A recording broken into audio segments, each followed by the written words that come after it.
Rabbi shrah li sadri wa yassir li amri wahlul 'uqdatam min lisani yafqahu qawli.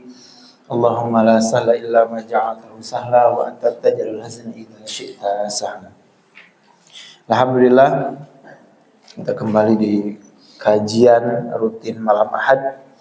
Insyaallah penuh dengan berkah dan penuh manfaat. Jamaah yang dirahmati Allah Subhanahu wa taala, melanjutkan pembahasan kita di kajian pertama yaitu fikih, dan kita masih membahas tentang sholat berjamaah. Terkhusus yang akan dibahas di kesempatan kali ini yaitu tentang hukum-hukum shaf sholat. Jamaah yang dirahmati Allah Subhanahu wa taala. Qala al-mu'allif rahimahullahu taala, di sini poin pertama yang berkaitan dengan barisan sholat, disebutkan qala khairu sufufir rijali wan nisa, sebaik-baik barisan laki-laki dan perempuan. Qala an Abi Hurairah radhiyallahu anhu annahu qala Rasulullah sallallahu alaihi wasallam, dari Abu Hurairah radhiyallahu anhu bahwasanya Rasulullah sallallahu alaihi wasallam bersabda, khairu sufufir rijali awwaluha, sebaik-baik barisan salat laki-laki yaitu barisan pertama, shaf pertama. Wa syarruha akhiruha, dan shaf yang paling jelek bagi laki-laki adalah yang terakhir. Wa khairu sufufin nisa'i, dan sebaik-baik barisan untuk perempuan, ya, shaf perempuan akhiruha, yaitu yang paling belakang. Ya, wa syarruha awwaluha, dan yang paling jelek yaitu yang barisan pertama. Disebutkan di sini sedikit penjelasannya. Wa kaunu khairu sufufin nisa akhiruha, disebutkan tadi sebaik-baik shaf perempuan yaitu yang terakhir. Innama mahalluhu idza kunna yusallina khalfa sufufir rijal, posisinya itu ketika barisan-barisan perempuan berada di belakang barisan-barisan laki-laki. Imam barisan laki-laki, kemudian di belakang ada barisan perempuan. Nah, barisan-barisan perempuan yang paling baik ketika situasinya seperti ini adalah barisan yang paling belakang. Fa in kunna yusallina khalfa imra'atin, lalu ketika posisinya salat berjamaahnya itu dipimpin oleh imam perempuan, ya, jamaahnya juga perempuan, maka ketika itu ya tetap yang paling baik ya shafnya adalah shaf yang paling depan, meskipun itu untuk perempuan ya, karena posisinya yang imam adalah perempuan, jamaahnya pun perempuan. Au ma'al imami fi makanin munfasilin anir rijal, atau bersama imam yang laki-laki tapi tempatnya itu berbeda, ya, terpisah dengan shafnya laki-laki, tidak langsung di belakang barisan laki-laki tapi terpisah. Maka ketika posisinya terpisah dari barisan laki-laki, tidak langsung di belakangnya, maka posisi yang paling baik, barisan yang paling baik bagi perempuan tetap barisan yang paling depan. Jadi maksud hadis yang tadi, yang paling baik bagi perempuan yang terakhir itu ketika posisi situasi sholat berjamaahnya imam barisan laki-laki, barisan perempuan. Maka ketika seperti itu yang paling terakhir itu yang paling baik. Kemudian poin yang kedua, fadlus shaffil awal, keutamaan barisan pertama. Dari Abu Hurairah radhiyallahu anhu, anna Nabiyya sallallahu alaihi wasallam bersabda. Hadisnya masih dari Abu Hurairah, bahwasanya Nabi sallallahu alaihi wasallam bersabda, walau ya'lamuna ma fi shaffil muqaddam. Ini beberapa kali dilewati hadis tentang ini. Ya, jika mereka mengetahui ya, ma fis shaffil muqaddam, apa yang ada di shaf pertama, lastahamu, pasti mereka itu saling mengundi, dipaheula-heula gitu. Wa fi lafdin li muslimin, dan di lafadznya milik Imam Muslim, lakanatil qur'ah, maka pasti mereka itu melakukannya undian, apapun itu, baiknya cara natijah dan sebagainya. Nah ini keutamaan shaf pertama dari Nabi Sallallahu Alaihi Wasallam. Kemudian poin yang selanjutnya, fadlu mayaminis sufufi, keutamaan barisan sebelah kanan.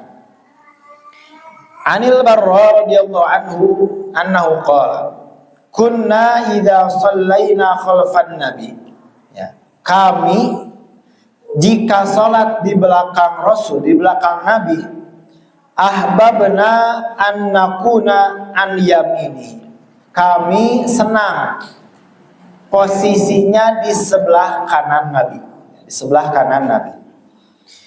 Yaqbalu alaina biwajhi, kenapa? Karena ketika Nabi salam pasti langsung dilirik oleh, yang pertama kali dilirik adalah shaf sebelah kanan. Waqad ja'an Aisyata marfu'an, ketika kemudian ada hadis dari Aisyah, innallaha wa malaikatahu yusholluna ala mayaminis sufuf. Ini keutamanya juga bahwasanya Allah dan malaikat bersalawat, yang mendoakan, Allah memberikan rahmat, malaikat mendoakan bagi orang-orang yang ada di sebelah kanan imam.